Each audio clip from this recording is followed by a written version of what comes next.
Welcome to the Direct Farm Podcast, the weekly listen for farm selling direct. We'll talk about the 4 levers for farm success, which are quality, brand, price, and convenience. We'll hear from outside industry experts and producers like you to delight your customers, save time, and to increase your direct farm sales and business. We're glad you're here.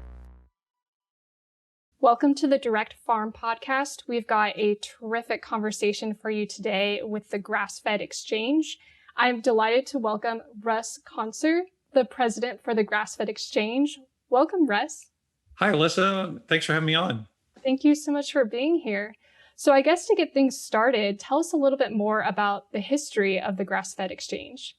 Yeah, the Grassfed Exchange started as a group of farmers and producers in what was then this unusual fringe sector of grass-fed meat production, who decided they need to get together to talk about everything from grazing practices to genetics to marketing. And they literally came together in a barn in Nebraska. That conference grew. It's now 12 years old. Community of people in physical attendance at an annual conference of about 500 people. For the next event that we'll be doing in Dallas, we've got a larger facility that will let us get to 700, but we routinely engage with about 4,000 American farmers, producers, marketers, people in the grass-fed industry.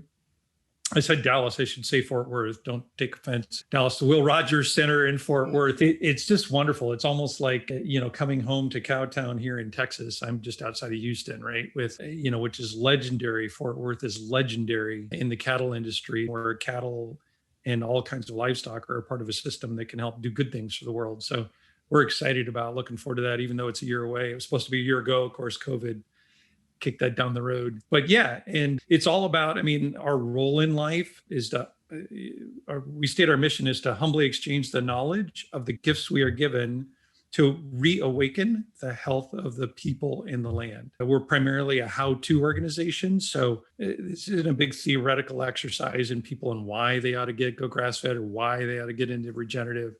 It's all about how, and it's all about farmer to farmer education and other people in the supply chain, marketers, distributors, processors, et cetera. So yeah, it's farmer started, farmer grown, and other players that come together in that industry to compare notes and figure out how to do better. That's great.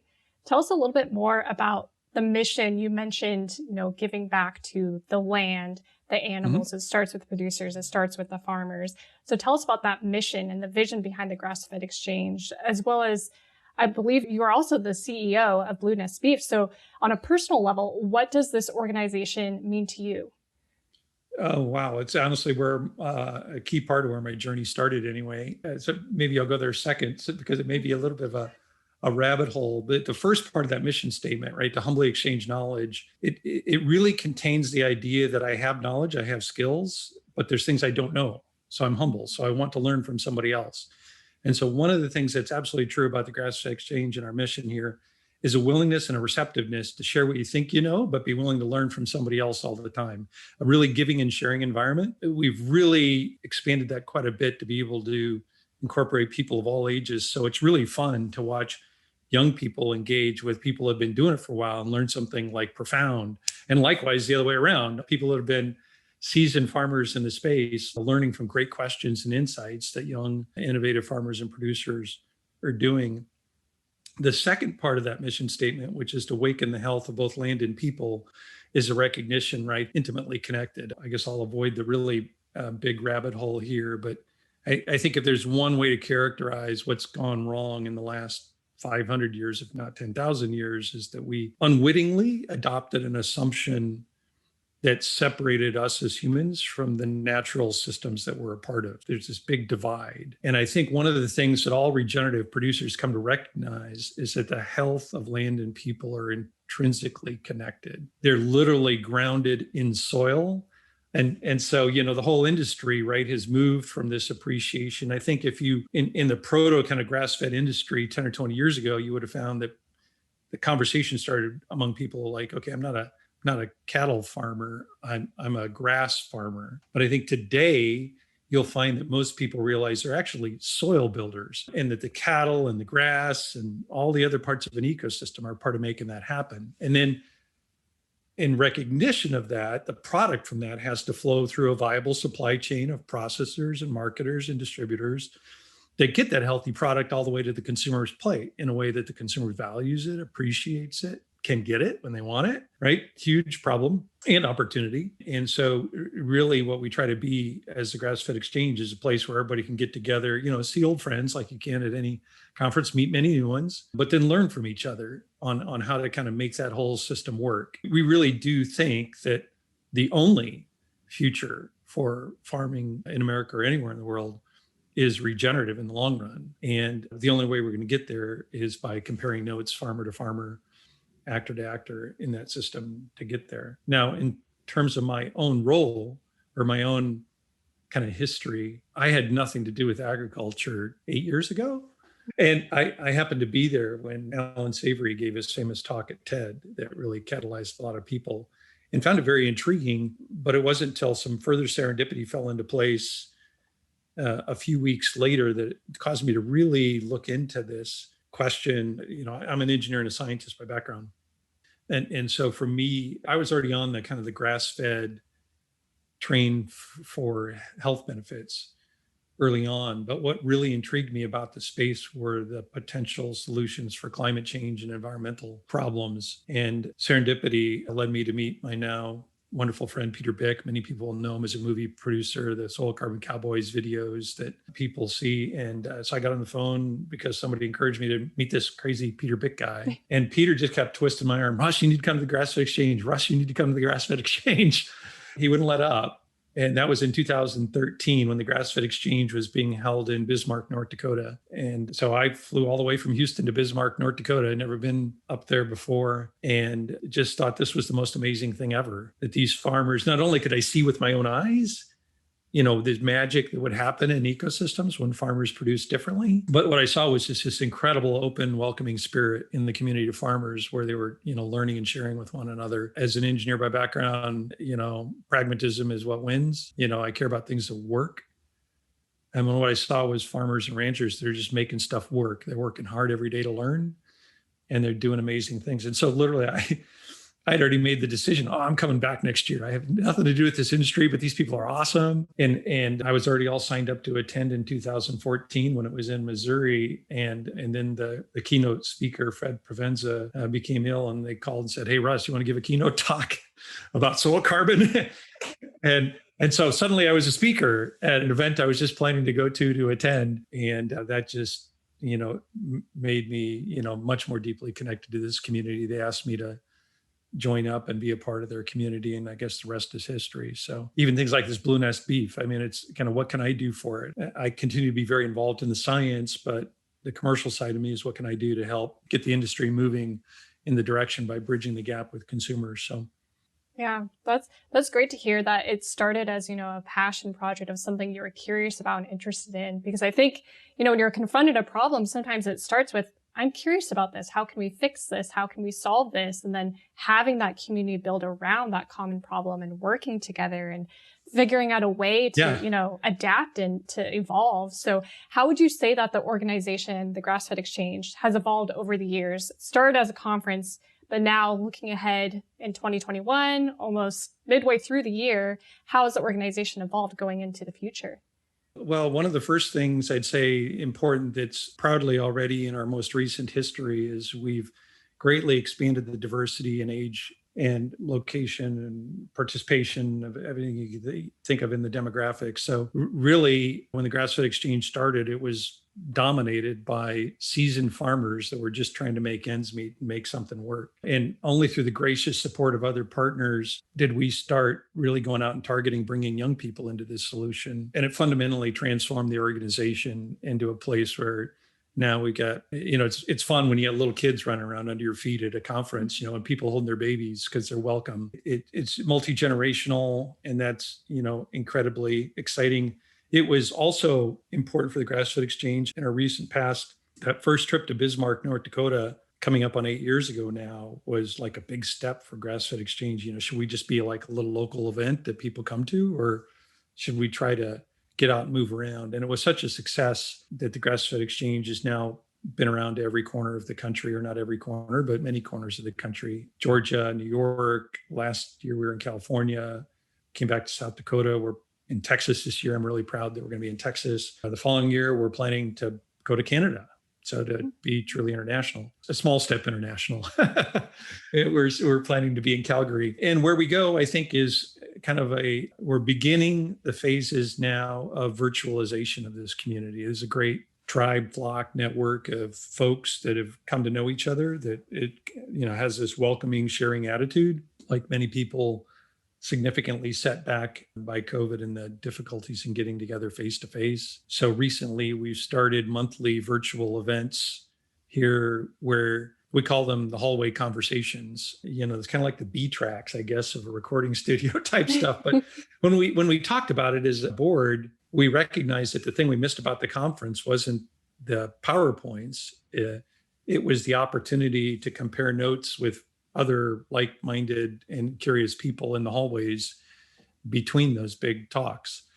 And so we decided to focus our energy until we can get together again on taking one topic a month, getting a couple of interesting people to just start a conversation, and then inviting a larger community to be a part of it. So, as a Grassfed Exchange, we're always looking to try to have conversations. Again, it's exchange of knowledge. We're not trying to preach or pass along something that's in a textbook. We're exploring the space together. So we're very happy to wrestle with difficult issues for which there are no immediate answers, but you got knowledgeable people sharing what they know. So we've done panels so far on things like processing, on family transitions, on diversity. This month, we'll be running one on carbon markets. That's kind of a big thing now that a lot of people are talking about. Is this something that's interesting to ranchers and how it will work? So that's been a big hit.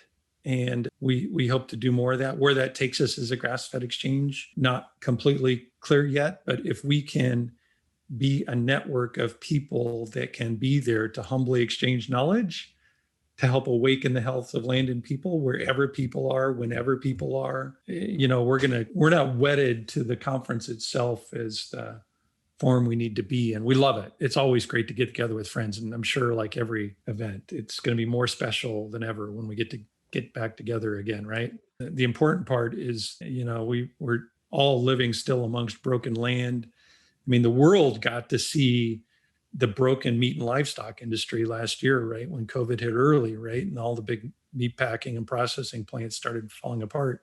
People started looking around, where am I going to get my family's food? And I think, it's not like the world's going to change overnight, but I think it opens some eyes, and it's kind of helping move the ball in the right direction. So exciting times. And, we are humbly proud, if that kind of paradox can exist together, that we can be a part of it. I think it's so important. And I love how you touch on the common thread throughout your organization, throughout the years of exchanging information, being able to learn, being able to teach and to learn from each other. So what would you say are some of the most beneficial aspects of being a part of this community? You touched on the education component to it, but I understand that you also support regenerative ranchers, and you also support or have people involved from the grass-fed industry who are just supporters too. Mm-hmm. So what are some of those beneficial aspects from the farmer side or the rancher side? Well, I think the big beneficial aspect of the farmers, whether it's, at the event or between the events or in virtual events or whatever the case may be, is the opportunity to plug into this network of knowledge exchange that is truly humble. I mean, what I've seen is lives transformed, and not because somebody watched Gabe Brown on a YouTube video, but because they met Gabe Brown, and when they had a question, they called him up and Gabe answered the question.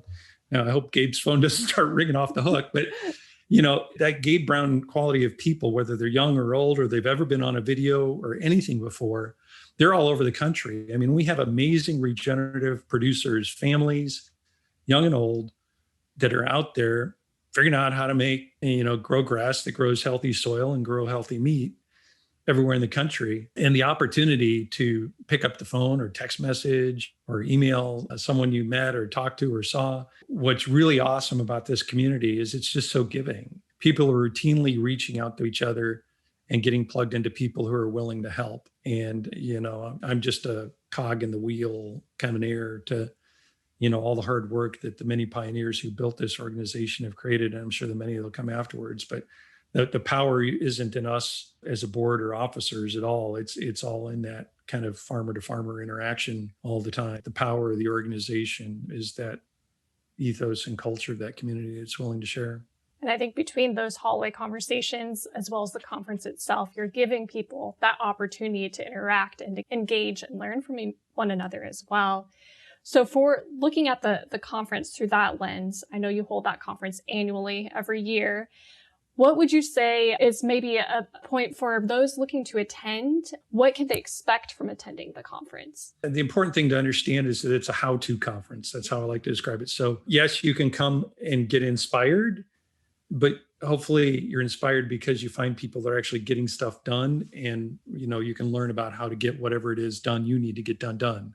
It sounded kind of weird, but because it's a how-to conference, it's broken up into 3 primary parts. It's a 3-day event. The first day is all field tours. In Texas this year, we have 5 field tours, or next year, we have 5 field tours set up to basically head to several different points of the compass that will visit multiple farms that are either pioneers or working hard on different dimensions, whether it's amazing grazing at Birdwell Clark. You haven't seen anything until you've seen a herd of 5,000 cattle pick up and move 4 times a day all at once. It's like watching a feedlot get up and relocate itself, right? It's like the super tanker of rotational grazing. Or you can go up to the Noble Research Ranch and learn about some of the interesting science that they're doing with grazing and cattle, or genetics. It's picking apart different types of things. John and Wendy Taggart at Burgundy Beef, some of the early pioneers in grass-fed beef right here in Texas, just south of Fort Worth. They've been running the full farm system for a while, finishing their own cattle, processing. They have their own butcher shops and online retail.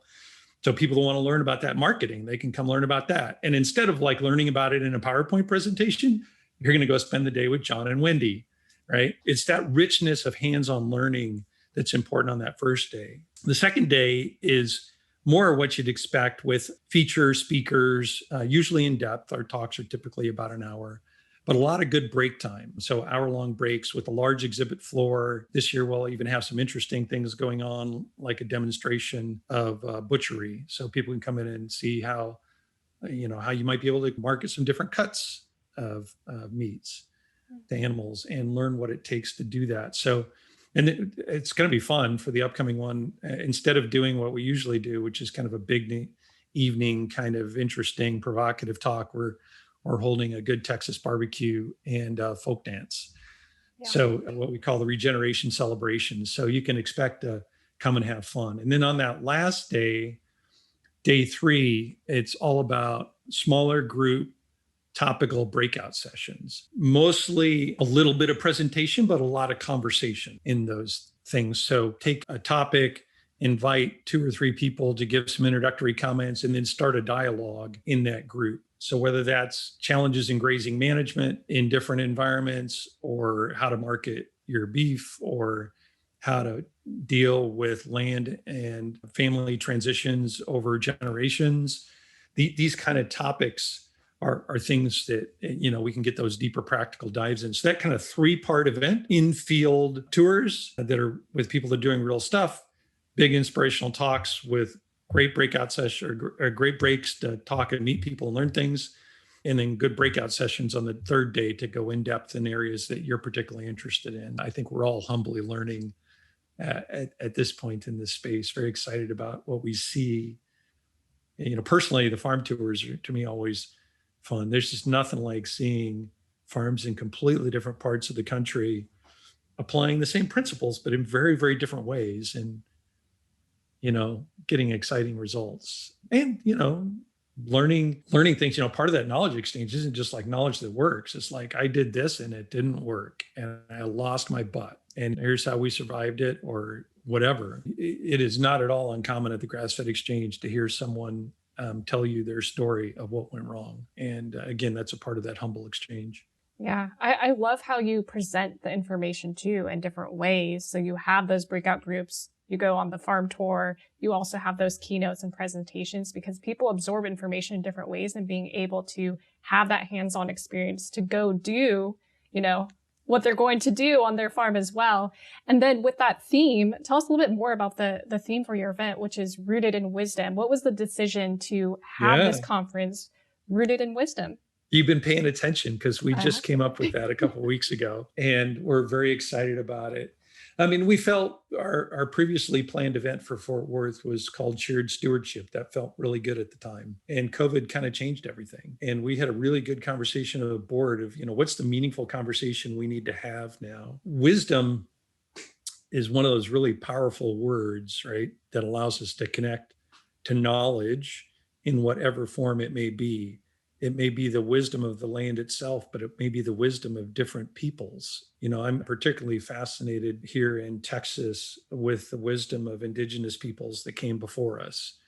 And so I think you can expect to hear that kind of stuff, but it could be, your own grandma's wisdom or some other cultural wisdom. We think that, I like my friend, Fred Provenza, happens to be the guy that I stood in for there at the Grassfed Exchange in 2014, likes to call Rediscovering Our Nutritional Wisdom, I think is the subtitle of his book, Nourishment. I don't know if you've read that great book. And he uses this phrase, wisdom of the body, right? Which is a key path to health, is learning that your body is trying to be healthy and how do you help it get there? Well, it's true in the pasture as well. It's true in the land, right? And so, of course, roots is a great word for anything to do with agriculture, especially if you're in the pasture business. So yeah, we're pretty excited about Rooted in Wisdom. We're literally just starting to shape our agenda now for the big talks and breakouts, and we'll probably be announcing that in a couple months. That's exciting.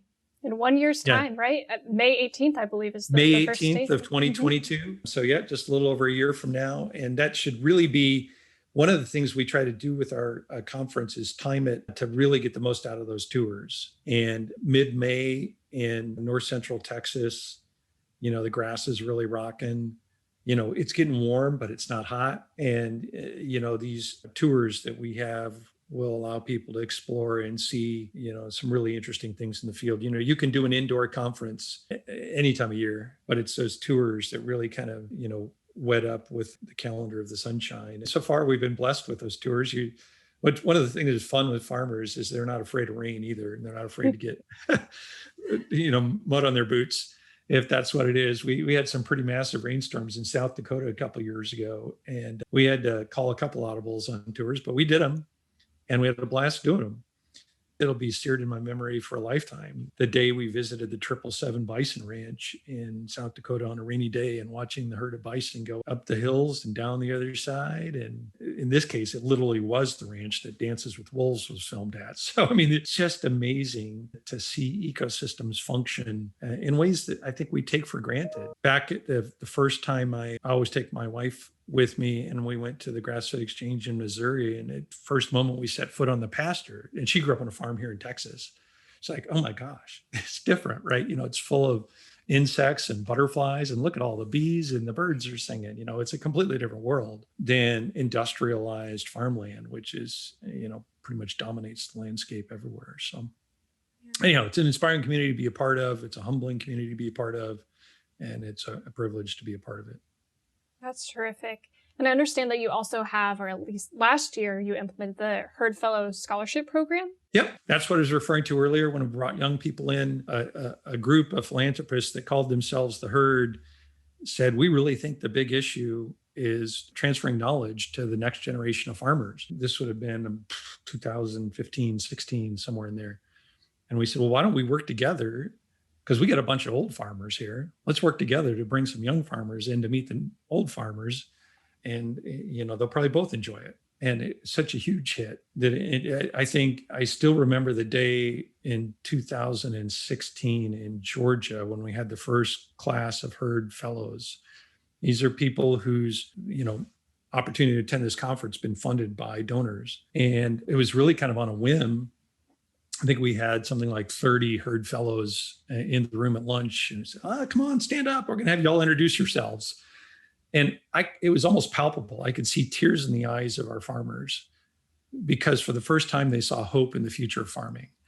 They could see that the painful story of agriculture is family after family that's watched the next generation grow up, move to town, and not become interested in keeping the traditions of farming alive and going. And what we're seeing, I think, all across America now is an interest and an appetite in a new generation. Some have their roots in farming, some don't. I'm always blown away by the story of the city girl or the city kid that, had nothing to do with farming, but jumped into it. One of our board members, Sarah Gleason, now is a bison rancher in Colorado, and she was a marketer working in Washington, D.C. And it's just crazy when you see people find their passion, find their path. And importantly, Grassfed Exchange isn't alone. We're really proud of what we do here, but we're an opportunity where people can plug into other people to learn from. If this is what you feel called to do, what you want to do, what you're passionate about, you can come to the Grassfed Exchange and feel welcome and willing to get your boots dirty and learn. Then you're very likely to meet someone that can help you and possibly become your best friend. Everybody is in this space is just so willing to give. And for us, our role is just to get them connected and stand back. So.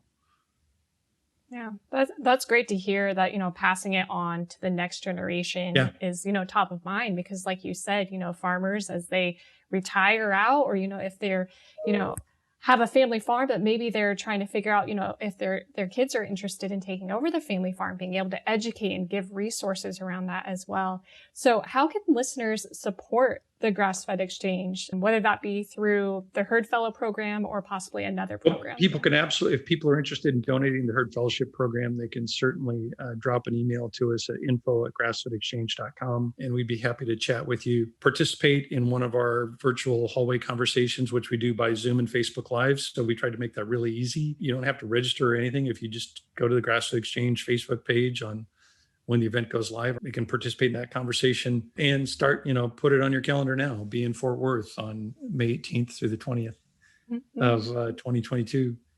And prepare to meet some interesting people and compare notes and learn. It's really farmer to farmer and other kind of people that are playing in the sector, but there are people that come just to be a part of this amazing community. I know that's exactly how I came into it. That's exciting. And thinking from, all the community that you have, you're able to support them through the conference, through those hallway conversations, through the farm tours. What about throughout the remainder of the year? You mentioned how there's mentorship opportunities, how organically they just happened. We're an all volunteer organization, so we don't have a lot of resources ourselves. We try to keep the event itself very, very affordable to the farmers. That's just really fundamental to me. This is not an event where you should feel like you have to be wealthy to participate, right? And so we're appreciative of sponsors like you at Barn to Door that help through your sponsorship to support this thing. So we welcome sponsors to help defray those costs, to keep them down for farmers. I would like to think that someday we can grow big enough and have enough sponsors and activity that, we could become a standing organization, that we could actually have some paid staff to kind of keep the machine going. Then we could start building knowledge infrastructure and things like that can be more effective over time. Right now, it's that organic sharing mostly between people that makes the machine work for now. Even with that organic stuff, we've talked several times about doing various other types of virtual forums, even tried a few things, but there's just nothing like texting back and forth with friends who are wrestling with similar problems to learn, right? So that very one-to-one relationship, that's this web of network that forms is to me the real power. Some of these big things that you'll hear at a regenerative event like the Grassfed Exchange is, the world is completely different, where instead of waking up in the morning and trying to figure out what you need to kill today that wants to grow like a weed, how do you help what wants to live? It's a completely different mentality for people. And I think it's fundamental to the prosperity, the health of our economy, the planet, of people, of everything. So I hope that some of that stays with us on the other side, but I will settle for an increased appreciation of consumers who know their farmer, who know where their food comes from, who knows that food can be produced in a way that does good things or bad things for the environment, and that they vote with their pocketbook to be a part of a farm system that's doing good things for the world. So, and I think there's going to be some stickiness to it for sure. I think people are, way more comfortable today with clicking on a button on a desktop or a phone and seeing a magic box of food show up on the doorstep. It's got to be good for a lot of the farmers at Barn to Door. I think to your point, there's always something you can learn. You haven't, ever fully arrived to understand this is how I approach farming because it can change, and trying to be innovative and getting ahead of it as well. What about the farmers who transition their business online as their pivot strategy? What have you noticed have been some of those effective tactics that they've implemented to bring their business online direct to market? Yeah, I think most of the people that were online have done well, and those that got online, did pretty well as well. I think everyone's learning how to make that stuff work. It can be from managing inventory to setting prices to, figuring out the processor and customer service. And it sure sounds easier to ship until you have to do it. So there's a whole new angle to this stuff. But I think the online opportunities for farmers are a real plus. And they've expanded greatly over the course of the last year. And, I'm sure it's not without turmoil and trouble in some places and not in others, like any other startup system. But I think that the move to online is here to stay. I think that's one of the really positive things that y'all at Barn to Door are really doing is how do we make this so you don't have to start from scratch every time. It's just, we got to figure out how to bring scale to the operations as well as scale to the knowledge in making this stuff work. So, but I think more and more people are figuring out how to do that and feel pretty good about it. So I think sometimes we talk about convenience, either just for the buyer or just for the farmer, but really convenience for both. Is this an option that is going to save me time and money as a farmer and a producer, but also provide convenient options for my buyers? Because they both have to go inside for it to be, like you mentioned, worthwhile for that business to go that route. Yeah, literally, when I came back from that first Grassfed Exchange, I was like, oh man, how am I going to go find a farmer that I can have confidence in to buy my family's food from? Because I just really wanted to do something other than buy that thing that was labeled grass-fed at the grocery store. And it was hard. It was really hard. And it wasn't until I met some people, honestly, through the Grassfed Exchange that I solved that problem. But, who's going to do that? I'm such a weird and unusual guy. I'm like the only guy in the history that had nothing to do with the industry that flew from Houston to Bismarck to meet a bunch of farmers because there might be something interesting about climate change and soil carbon involved.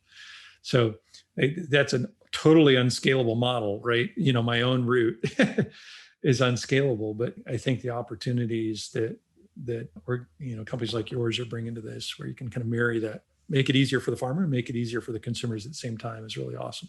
For sure. Well, looking ahead, I know a lot of these farmers, these ranchers are in their busy season. So transitioning or pivoting a little bit, what advice are you giving to some of the farmers and ranchers in your community, knowing that there are unknowns into the future with respect to potential routes to market? That's a part of the genius of the Grassfed Exchange. We don't give advice to anybody. In fact, we'll even get requests from time to time, give us your opinion, give us your advice on that. But that's not what we're here for, even on political issues. What we want to be here is to be a forum where we can exchange knowledge. So I had somebody reach out to me the other day that was a grass-fed producer here north of Houston that knew a friend and said, hey, I'm struggling with some stuff. What can I do about that? Here, I'm trying to learn this stuff and figure out where to go. Well, I was able to very quickly hook him up with another farmer that's not too far from where he was, and I think by now they've struck up a conversation and they carry it on. So the advice, the insight doesn't come from any one of us. It comes from each of us to all of us, given a different setting. So, because I have a background in science and engineering, the kind of advice that people call me for on science and technology and soil carbon and measuring scientific stuff and all that kind of thing. But, it's this richness of the network where advice and insight can flow freely between people who are willing givers and humble receivers.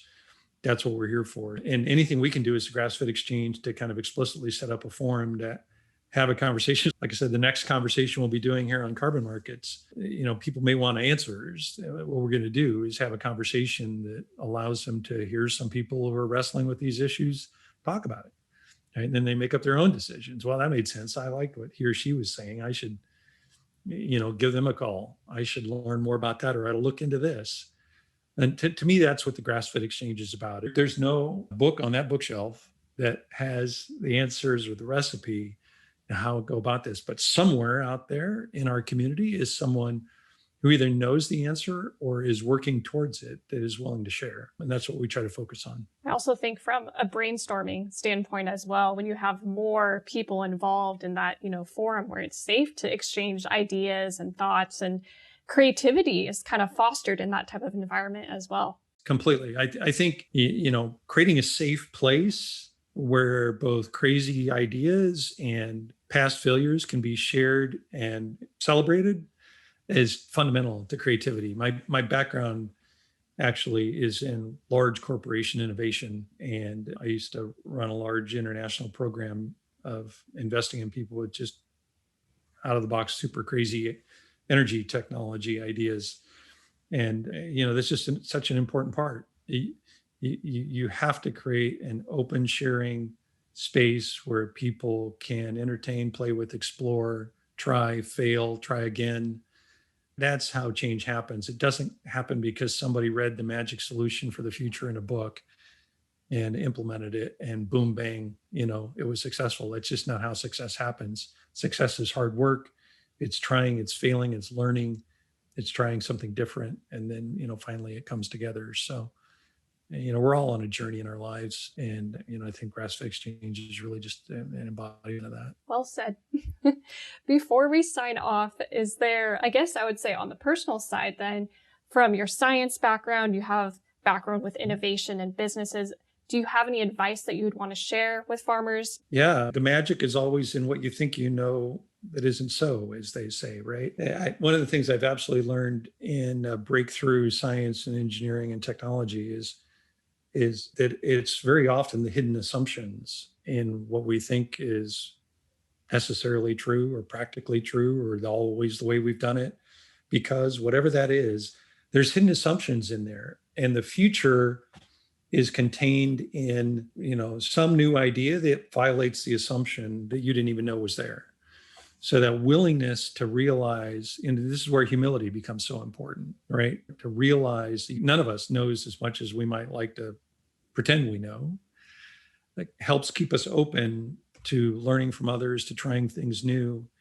And then it also, I think, helps protect us from that, like, okay, well, I tried that, it didn't work. One of the beautiful things about regenerative grazing is that every day is a new experiment. The sun comes up, the sun goes down. You can try something, and if it works, great, do it again tomorrow. So what's incredibly inspiring about these regenerative producers around America and even all around the world now is that they're just people that have gone out there with a willingness to try. And, they didn't hold themselves back. They didn't use an excuse that, well, that's the way my daddy did it. That's the way it's always been done. That's the way we know for sure it works. Whatever those excuses are, we have to learn how to, look past, even intentionally. In my corporate world, I used to tell my bosses, I know this is going to sound funny. For 95% of the stuff you do, there's brilliance already in the way it's done, and you should keep doing it that way. But if you're looking for the 5% that holds the keys to doing something fundamentally new that you could do, that could be really important, do the opposite of what you think you should do, right? If your intuition says go right, try left. And it's only in that trying left that you will have an opportunity to learn something that, well, yeah, left is a really bad idea. Maybe 9 times out of 10, left is really bad, but 1 time out of 10, left opened a pathway to something new. It's the whole Robert Frost, the road less traveled thing, right? I think the successful regenerative farmers are the ones that have given themselves permission to experiment in new directions. One of the fundamental things that they do to do that is they don't get arrogant, overconfident, anything about predicting what the outcome of any given decision is going to be. They become not only great experimenters, but incredible observers of whatever happens from that experiment. So if you turn left and you just keep walking left and you don't pay attention to what's going on, you might fall off a cliff that's over the left-hand road, right? But the real regenerative producers that are doing amazing things in regenerative meat production are people that get up in the morning and they look at their grass, they watch the birds, they smell the soil, they appreciate the spider webs out there that they didn't know were missing before. It's that developing the power of observation is the necessary companion to the willingness to try. you put those two things together and who knows where you show up, where you can get to. I would say we are so early in this new transition to regenerative agriculture that there's going to be people experimenting, trying, learning, failing, succeeding for generations. This is not something we're going to solve and implement and replicate, We're not going to snap our magic fingers and have suddenly, every acre of farm and pasture land in America produce differently. But if we get up every day and try to humbly learn, then I think, by the time my grandchildren are older and younger, we will have reinvigorated our ecosystems here. So there you go. Bit philosophical, but that's how I see the world. Well, it definitely starts with mindset. Before you implement change, you have to just think about, what are my options, and thinking outside the box from there too. Yeah, and it really is, honestly, the hardest part for many people is giving yourself permission to think outside the box. Because anytime you give yourself the permission to try something out of the box, you have to be willing to give yourself the permission to fail, right? If you're not willing to fail, if it doesn't go right, then, you better not start, because you're going to fail more often than you're going to succeed early on in any new ventures. I mean, it's good that we have a lot of people that like to repeat and replicate, proven, tried and true things, but the world only changes when people explore those other roads and find something new, interesting, valuable that helps us all. That's what we need to do. What's next for the Grassfed Exchange? I think figuring out how we're only about 6 months into this virtual conversation stuff, and figuring out how do we build structures that help that kind of stuff happen more easily in more places, more of the time. That may be entirely virtual. It may be, more regional opportunities where farmers and ranchers can get together on a more local basis. That's probably a little bit further out. Again, we need more institutional structure to be able to do that. But I can easily see that 10 years down the road that, we could have little grass-fed exchanges happening in all corners of the country, where smaller groups of farmers get together and humbly exchange knowledge on a regular basis. And then, some of them come together at a national event once a year, and even more people pop in and out of virtual conversations that are happening, on a more regular basis over time. So we're very much in this mode I described with trying, observing, and learning right now. So what applies in the pasture applies to our own activities. And we're really encouraged with these hallway conversations and where they've started. But who knows, we'll keep doing the trying and observing, like I said.